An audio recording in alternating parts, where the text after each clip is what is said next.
Estamos otra vez, como alguna vez en este programa, con Román Sendoya. Él es español, pero conoce el Perú como si fuera peruano. Es analista y consultor.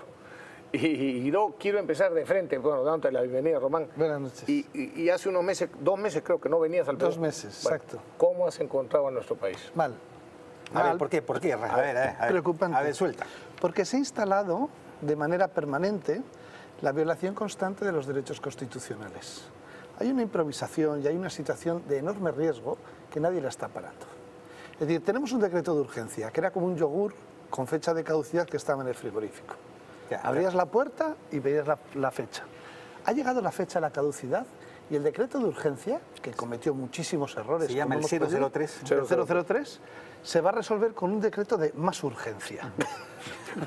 En lugar de haber estado durante todo este tiempo preparando las medidas correctoras que tiene que tener un decreto de urgencia 003 que no se han hecho. Claro, pero porque lo que has dicho, quiero para que quede claro, cuando se dio el decreto de urgencia tenía fecha, ya se sabía que era vigente hasta el 14 de febrero. Día de la amistad y de los enamorados. Sí, sí. Bueno, ese decreto de urgencia, entre otras cosas, por cómo estaba hecho, ha llevado a la quiebra a 450 empresas que no tenían nada que ver, se ha roto la cadena de pagos, tiene unas deficiencias absolutas y resulta que llega la fecha de caducidad y nos encontramos con un gobierno preparando un decreto de más urgencia, en el que cuando lees el borrador, la violación de derechos constitucionales sigue adelante, pero además aumentada. Y lo estamos viendo en distintos ámbitos. Es decir, pongo un ejemplo. La presunción de inocencia. En este país, en el decreto, se establece para que puedan trabajar las empresas que tendrán que depositar un fideicomiso de parte de las utilidades o de parte del montante si quieren trabajar de manera voluntaria. Si cualquier empresa se acogiera a eso, estaría de manera implícita reconociendo una culpabilidad. Dice expresamente que no significa reconocimiento. No, pero no significa reconocimiento, pero por si acaso yo tengo que depositar de mis utilidades para una sentencia futura. ¿Y si soy inocente? ¿Y claro, si soy como los litigantes que consignan. Sí, sí, pero, es exactamente la sí, misma pero vamos a figura. ver, pero no hay una consignación de los políticos que dirigen el país, porque debe de haber una equidad entre administrado y administrador, porque además tenemos una experiencia muy clara y evidente de que los políticos también tienen que pagar sus penas, uno está fugado en América, 2 investigados y otro con su señora en la cárcel. Por lo tanto, no sería desmedido el que si los empresarios tienen que poner un fideicomiso, los políticos pusieran también el suyo de cara a las medidas futuras, Al ¿no? comienzo del mandato. Desde el mandato hasta el final. Desde que son elegidos, desde que son nombrados, vamos reservando el 10% por si acaso vaya a resultar que ustedes tienen que pagar reparación al Estado. Claro, pero vamos a ver. Luego hay un problema con la prensa, con los compañeros de la prensa. La prensa está haciendo una función acrítica. Totalmente. Es decir, la presunción de inocencia está siendo violentada. El falso club de las constructoras es un elemento determinante y peligrosísimo. O sea, un señor que es este que tienen de colaborador eficaz, que era un funcionario de Odebrecht, que hace un... No, Barata, el colaborador eficaz.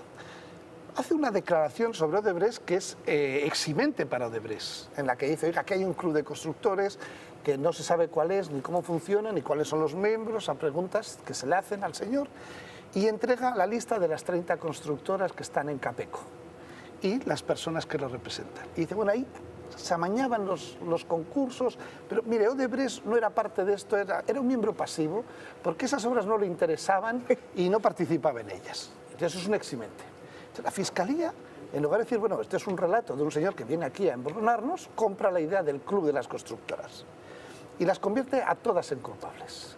Entonces dicen, están violentando el derecho de asociación, porque entre otras cosas dicen que es punible que se junten los miembros de una Cámara Peruana de la Construcción, que hablen de las obras, que queden a tomar tragos en el Swiss Hotel, que está delante de la sede, incluso vayan a comer a un restaurante. Eso es un elemento punible sobre la existencia eso es lo que está diciendo el fiscal. Tú has leído las 64 páginas que es el auto en el que además dictan prisiones preventivas. O sea, lo que está diciendo es... Cosa que ha llevado además a la renuncia así es. De 6 directivos, sí, pero además... directivos de Capeco.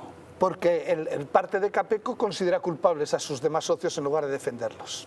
Pero es que nos vamos a que las pruebas que asumen como válidas de la existencia de un club son que las empresas que están nominadas tienen RUC.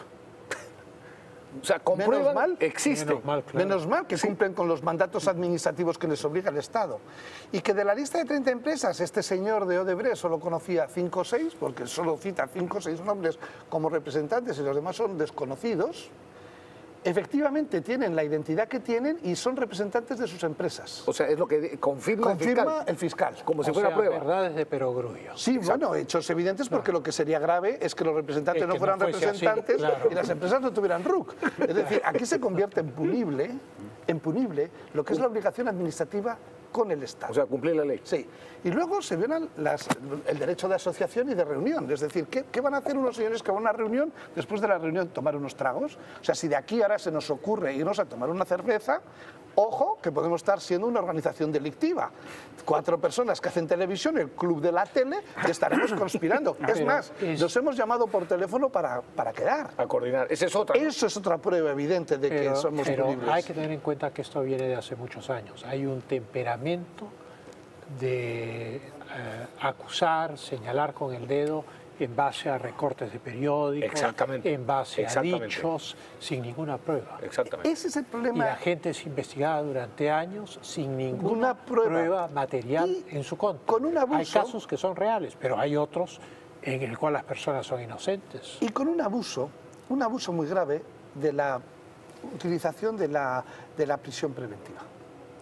Es que se van a ir del país, Muy dice, bien. porque los empresarios, los que están ahora acusados o se pide para ellos prisión preventiva, en el último año han salido 2 veces del país. Bueno, y también los políticos. Oiga, si no quieren que salgan del país, le quita usted el pasaporte, toma medidas cautelares, pero no le prive de libertad 18 meses. Así es, Y pero además, la prisión preventiva es para los empresarios, pero no para los que están en el otro horizonte No, no, político, no, porque no, para no, ellos no hay claro, prisión hay una los preventiva. países, los presidentes escapan con mucha facilidad. No solo En otra presidentes, medida cautelar habría que depositar el alcaldes. pasaporte cuando adquieres un rango público. No, pero es que vamos a ver, esto es lo preocupante que tiene. Es que además se considera punible el ir en consorcio a los concursos, que lo exige el propio pliego de La condiciones. propia ley. Y luego además dicen que es que los precios coinciden. ¿Cómo no van a coincidir si se fijan en la obra y en el concurso? Pero es que también habría el club de las cervezas. O sea, perdón, pero lo del precio, pues dice, claro, dice el fiscal, he comprobado que efectivamente se han puesto de acuerdo, porque cuando sacan a concurso público hay un precio base. Claro. Bueno, y la ley dice que solo pueden ofrecer 10% Por abajo, abajo, 10% por arriba. Entonces dice, ¿cómo coincidían? Dicen los precios. Claro, ¿Cómo no va a pero uno coincidir? coge la carta en un restaurante y mira las cervezas y pone Cusqueña 10,5, Cristal 10 y Pilsen 10, concurrencia de precios. El club de las cervezas, métanlos en la cárcel también. Es decir, estamos en una situación muy complicada. Y la prensa, en lugar de cumplir con el factor que tiene el papel de ser un árbitro y un contrapoder ante este tipo de arbitrariedades, lo que se está haciendo es eco de los 6 gritones del colegio. Los que van a las tertulias de manera permanente y dicen, han ganado, y suman todas las cantidades de las obras que han licitado, y dicen han ganado, y la gente piensa que es la plata que han ganado. No, no, es el montante total de las obras De que la han tenido que facturación, litigar. no, de los costos. Que la prensa esté jugando este papel es muy preocupante, porque si los políticos violan la Constitución, el Congreso no lo cambia, y la prensa no corrige esos abusos, y la Fiscalía no cumple con el papel obligatorio de no solo acusar, sino de ser garante del proceso judicial. Ese es un punto, un buen punto. Tenemos una situación en un país en el que el Perú, que era un país hasta ahora y desde la nueva Constitución, con unas garantías judiciales importantes y con una seguridad jurídica muy importante, empieza a ser visto desde fuera como un país de riesgo. Y eso es muy malo para el crecimiento y el desarrollo del país, que es lo que a mí especialmente me preocupa. Entonces, yo creo que la situación hay que corregirla. Y yo creo que esa vacancia de los otros, la película esta en que no sabían todos que estaban muertos, pero protagonizaban la película, que estamos viviendo en la situación política del Con país. Nicole Kidman. Con Nicole Kidman, Ah, sí, sí, es estupenda una película. película de Amenábar maravillosa.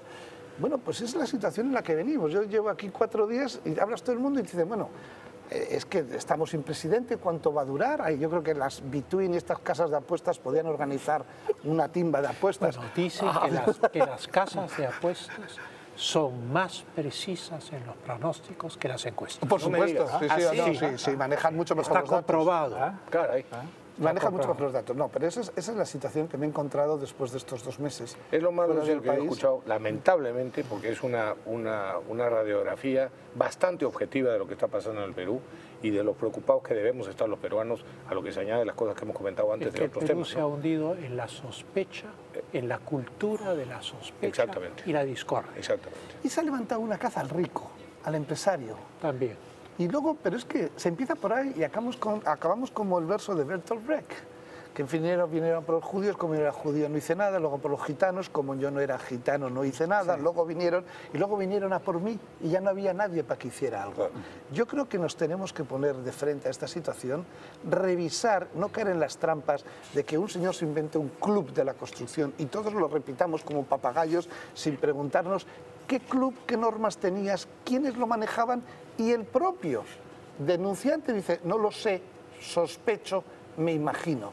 Entonces, es muy preocupante. Y todo esto se arregla con un decreto de más urgencia, en el que el atropello, si habéis leído el borrador, es atropello tras atropello de los derechos. Yo sé que hay una muy buena Orwell intención. tenía pero- una gran frase sobre los socialistas, que son los que crean este clima sobre los rojos. Decía, odian a los ricos, pero no quieren a los pobres. Es verdad. Claro. Y eso es una gran verdad. Bueno, se preocupan tanto por los pobres, como han demostrado en Venezuela, interesa. que los fabrican por millones. Así es. Sí. En lugar de Fabrican arreglar los- la pobreza, lo que hacen es fabricar pobres. Claro, entonces esta casa de las constructoras, de los empresarios, etcétera, etcétera, etcétera, es también envidia sublimada. Quien advierte sobre eso es Alexis de Tocqueville, De Tocqueville, en sí. La democracia en América. Dice que el gran peligro de la opresión igualitaria es la manifestación de la envidia políticamente. Pero la opresión igualitaria, ya que es igualitaria, que sea igualitaria para administradores y para administrados. Correcto. Que siempre el punto de culpabilidad está en el administrado y no en el administrador. Y lamentablemente, la historia reciente de este país nos dice que nuestros administradores son muy punibles y muy culpables. Entre ellos, los jueces y fiscales. Habría que también claro. reservarle algo Su de los, trocito, de, son un poder. de sus Perdona, sueldos son un para, poder. para las posibles reparaciones que tengan que dar por los juicios o las acusaciones falsas que hicieron o permitieron que se hicieran. Exacto. Bueno, yo, Pepe, en la presentación me había sugerido una cosa, al presentar a Román, yo me olvidé, como me pasa con frecuencia. Bueno, lo digo al finalizar y al agradecerle esto. Para mí, Román Sendoy es un sabio y además un genio.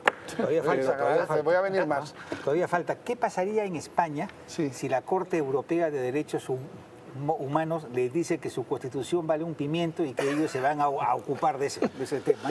¿No? Bueno, depende de quién esté en el gobierno, pero con los presidentes anteriores no se le hubiera hecho caso. Yo la primera parte de este programa, que me ha tenido enormemente preocupado, con enorme sorpresa he visto que no sois partidarios de la Corte. Vamos a ver, es que no puede ser que la izquierda se haya inventado un organismo para hacer ingeniería social donde no gobierna. Y se hayan inventado una doctrina para poder hacerle decir a los tratados lo que ellos quieren. No, entonces es una usurpación democrática. Es decir, oiga, perdón, los países son soberanos. Es una usurpación por cooptación, porque nadie los ha elegido. No lo has elegido, es cooptación. Son amigotes políticos que se enquistan en estos organismos Es que ya sabes que la internacionales. izquierda tiene una conciencia moral de sí misma tan elevada que no necesita que le elijan ni nada. Son sino que- gnósticos. Sí, Ellos son los ellos son dueños los de que la nos ponen la verdad. verdad. La verdad está con ellos y siempre es mentira. Pero por eso han inventado la posverdad, Así es. Sí, claro. que es elevar la mentira a categoría de verdad. Esa es la izquierda, la posverdad. Es todo falso. Pancho diría, Pepe Es un diría, los rojos. concepto- un concepto monstruoso. Sí, un concepto. Los rojos y caviares. Amigos, Listo, Román, tenemos que muchas ir. gracias. Nada, Muchas vosotros, gracias, muchas muchas gracias. Siempre es un placer tenerte aquí. Y nos Tenemos vemos. que irnos, nos vemos amigos en vivo y en directo como siempre el próximo domingo a las 9 de la noche. Si lo permite el gobierno. Si lo permite el gobierno.